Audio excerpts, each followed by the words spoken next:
Simulación de audiencia de una acción de libertad.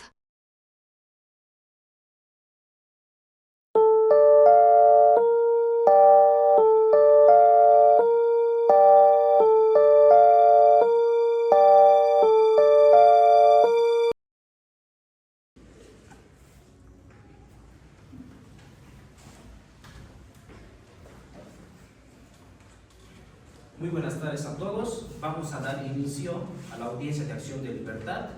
Por favor, que pase la parte accionante. Romero Orozco, Carlos Eduardo y su abogada representante.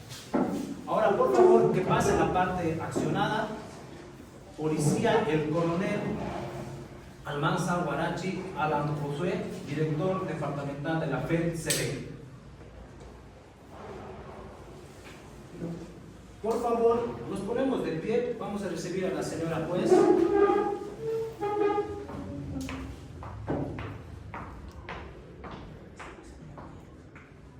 buenas tardes,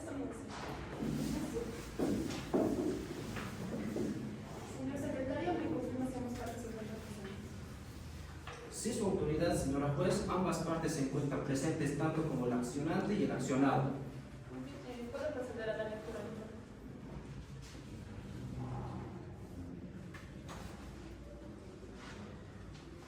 Muy bien. El día 18 de octubre de 2025, mi hija menor de 15 años de edad, tras asistir a su unidad educativa, no retornó a mi domicilio, motivo por el cual inicié su búsqueda junto a un familiar en horas de la noche. Logré encontrarla en compañía de dos personas, quien solo me mencionó sus nombres, que decían Daniel y Brandon, de aproximadamente de 16 y 18 años de edad, quienes lo habrían llevado por la fuerza a un domicilio, encesándola, obligándola a consumir bebidas alcohólicas y abusando sexualmente de ella. Ante el gravamen de los hechos, junto a un familiar llamado a los policías de 110, que acudió al lugar, computó a los agresores aprendidos, no dirigido a dependencias de la Fuerza Especial de la Lucha contra la Violencia, la FED-CB de Cochabamba. Sin embargo, funcionarios policiales de dicha unidad y de la Defensoría de la Niñez y Adolescencia, DNA, del Gobierno Autónomo Municipal de Cochabamba, se rehusaron a abrir caso, alegando que no había sistema y que el día siguiente sería día de elecciones, disponiendo incluso a la liberación de los aprendidos en flagrancia. Posteriormente, los agresores acudieron a mi domicilio junto a otras personas para amenazarme a mí y a mi hija, poniendo en grave riesgo su integridad y su vida. Ante tales amenazas, llamé en varias ocasiones a la policía sin que se brinde la protección correspondiente. Hasta la fecha no se ha aperturado el caso ni se han dispuesto medidas de protección a favor de mi hija, víctima de violencia sexual.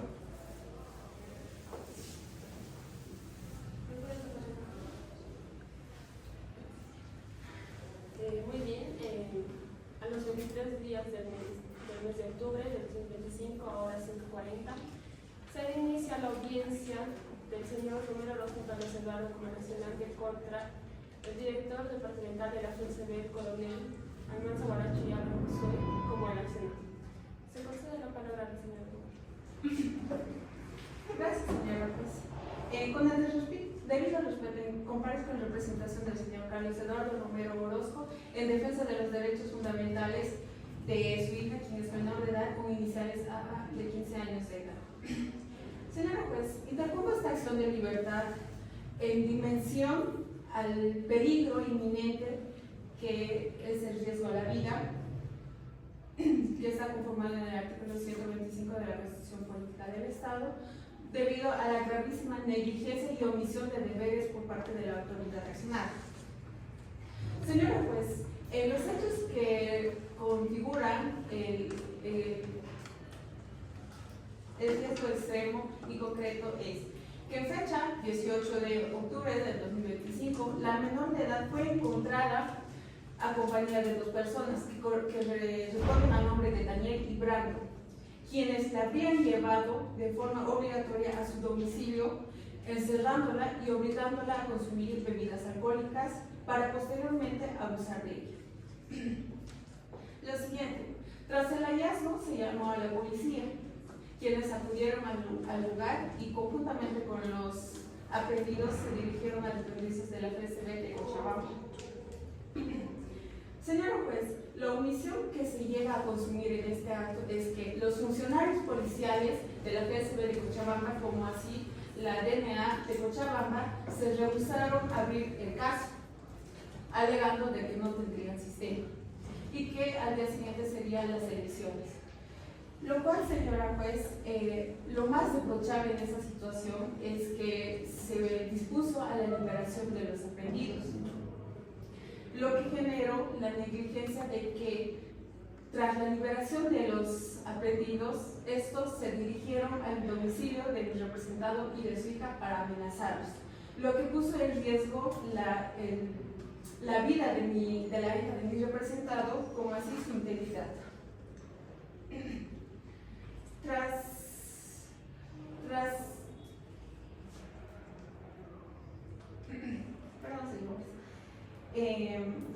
ser estos liberados, señora juez, la omisión y la negligencia que cometieron estos funcionarios fue que pusieron a la hija de mi representado en un riesgo a su integridad, a su vida, lo cual pone en una situación de extrema vulnerabilidad a la hija de mi representado, quien ahora, dichos funcionarios, a la inactividad de sus funciones, vulneraron los derechos que voy a mencionar, que son el artículo 15, parágrafo 2 y 3 de la Constitución Política del Estado, lo cual es la vulneración de la garantía constitucional que protege el derecho a la vida y a no sufrir ningún tipo de violencia, ya sea física, sexual o psicológica, lo cual se ha generado mediante la disposición de poner en libertad a los agresores. También, señora juez, entramos lo que es al incumplimiento de deberes y la debida negligencia que cometieron aquí los funcionarios,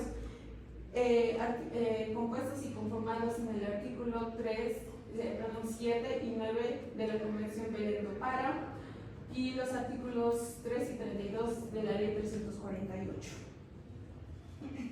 Lo cual, señora juez, no podemos decir que por el hecho de que no había sistema se llegue o justifique, o sea, causa justificada de que se llegue a liberar a los violadores.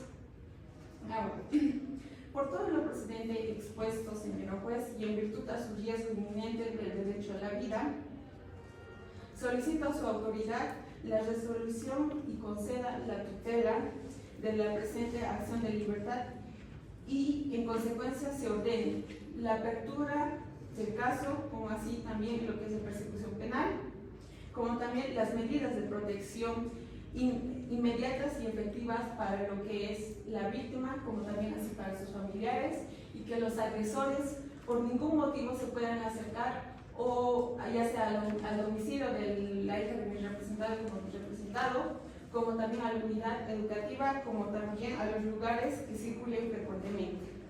Y asimismo, y por último, lo que es la investigación disciplinaria para los funcionarios que no llegaron a cumplir con lo que es su obligación, y así también lo que es la investigación penal a los funcionarios. Eso es todo, señor juez. Muchas gracias.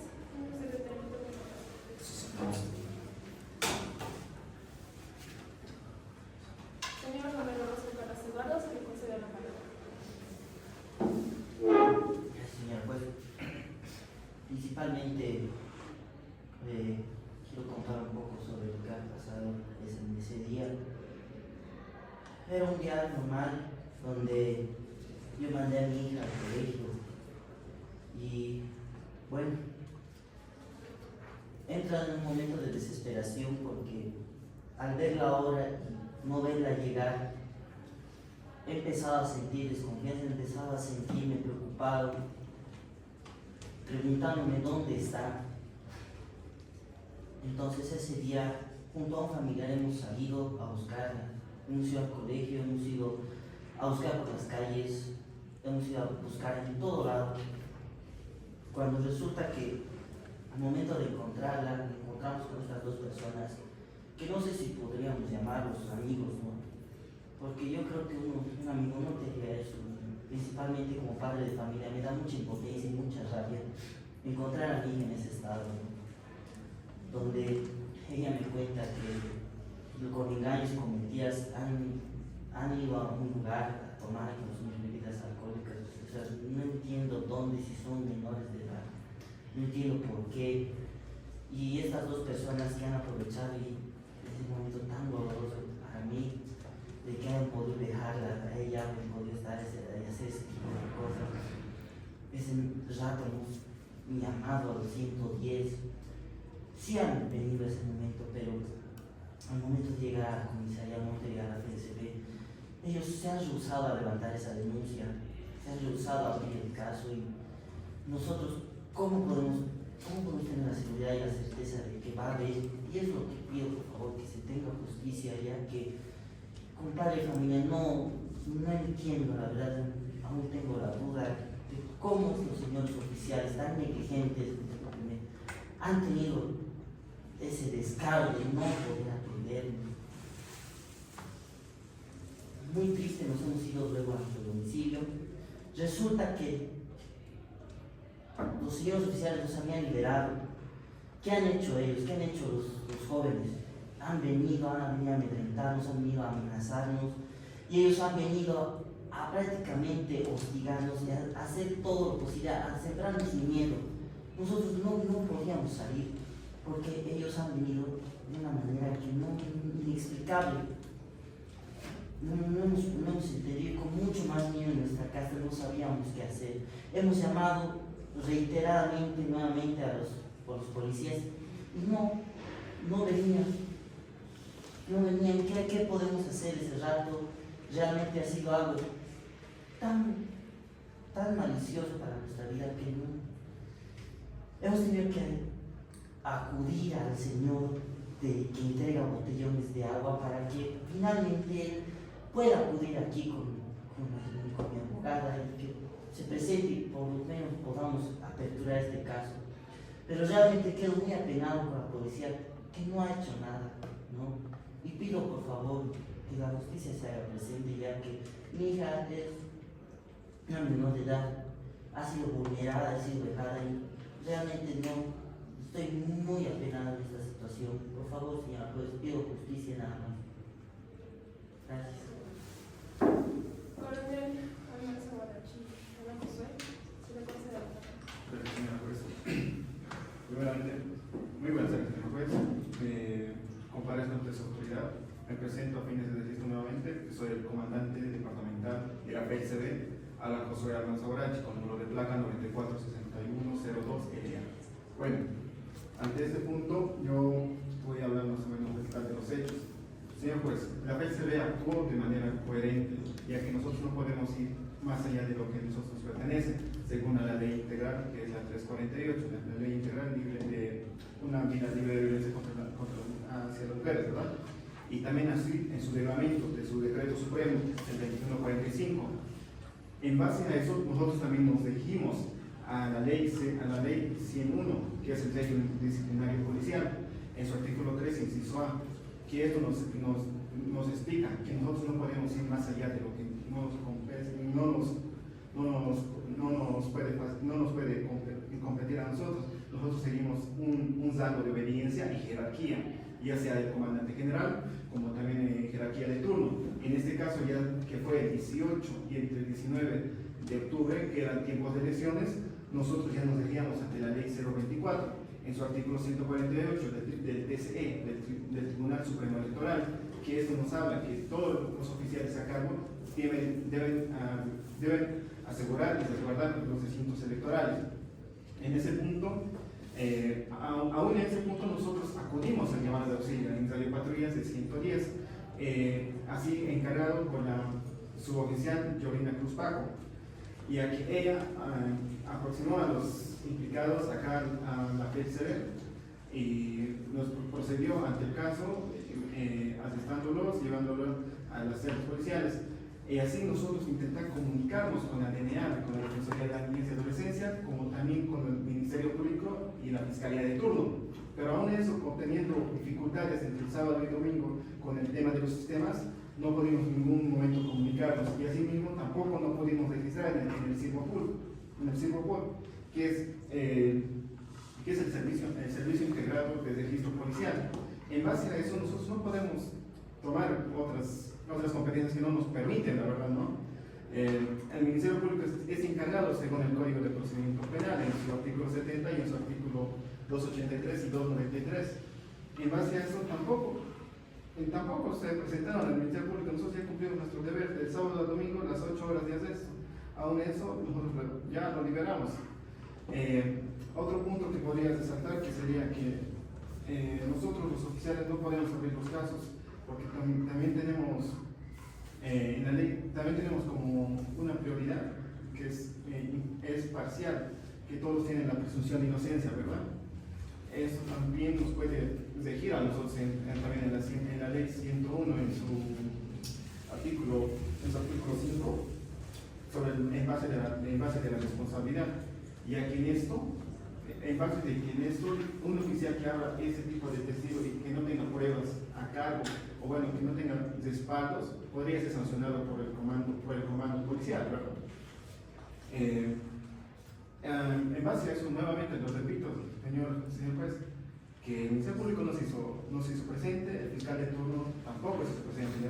Lo llamamos, lo notificamos por mediante Gmail, pero como el sistema está lento, verde, como se dice en ese tiempo de elecciones, no respondieron. Lo llamamos por WhatsApp, lo llamamos por crédito, tampoco respondió.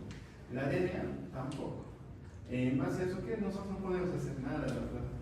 Como les vuelvo a decir, la presunción de inocencia se dio ante los acusados. Nosotros no podemos accionar ante la apertura del caso sin que tengamos un visto bueno del Ministerio Público y de la Defensoría de Niños. Eso sería todo. Gracias, señor juez. Muy bien. Se ha escuchado a ambas partes y este tribunal observa que tanto la FCB como la Defensoría han incurrido en omisiones graves. Primero, por no abrir el caso y tampoco por dictar medidas de protección inmediata hacia el menor, por lo cual se procede con la acción de libertad, ya que se acreditó a una amenaza real tanto a la vida y a la seguridad de la menor. Esto derivada de aquellos funcionarios e instituciones que tienen la obligación de haberla protegido, cosa que no hicieron. Bueno, vamos a proceder a dar la lectura de la decisión final y, como dije, en mérito a los fundamentos expuestos, este tribunal concede la tutela solicitada por el señor Romero Orozco Carlos Eduardo.